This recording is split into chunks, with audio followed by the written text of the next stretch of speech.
না না, ব্যাপারটা ভালো হলো না।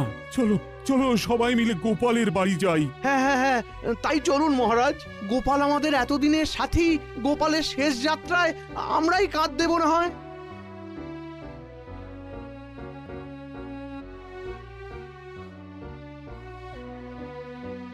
ব্যবস্থা যখন সব হয়েই গেছে, তখন আর দেরি করাটা ঠিক হবে না। হ্যাঁ হ্যাঁ, এসো সবাই, কাঁধে কাঁধ মেলাই।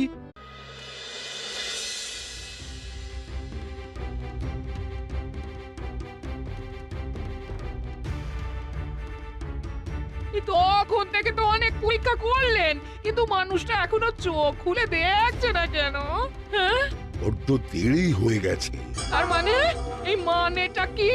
হ্যাঁ, গোপাল জগতের মায়া ত্যাগ করেছে। আমার সে কি কথা!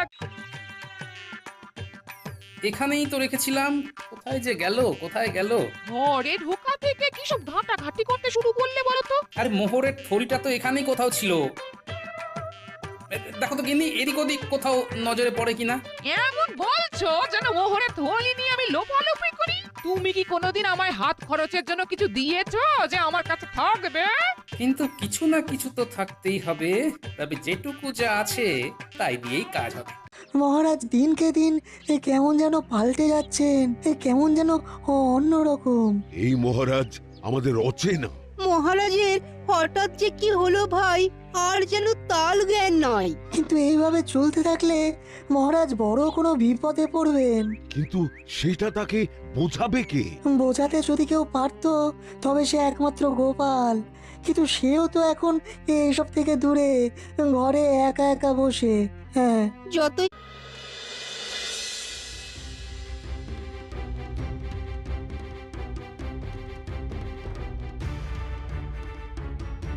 তখন থেকে তো অনেক পরীক্ষা করলেন, কিন্তু মানুষটা এখনো চোখ খুলে দেখছে না কেন? হ্যাঁ, বড্ড দেরি হয়ে গেছে। আর মানে এই মানেটা কি? হ্যাঁ, গোপাল জগতের মায়া ত্যাগ করেছে। আমার সে কি কথা! গেল সে যা বলে বলুক মহারাজ, আসল কথা হলো দুষ্টু গরুর থেকে শূন্য গোয়াল অনেক ভালো। হয়তো গোপাল দাদু চলে এসেছে। আমরা তো তোমার জন্যই অপেক্ষা করছিলাম, তুমি বললে যে আমাদের পড়াবে। এই দেখো, আমরা বই খাতা কলম নিয়ে বসে আছি সেই কখন থেকে। ভালোই হয়েছে, এবার তো বাকি কাজটা তোদের দিয়েই করতে হবে। কি সব কাজের কথা বলছো বলো তো? তার মানে পড়ালেখা হবে না? হবে তো।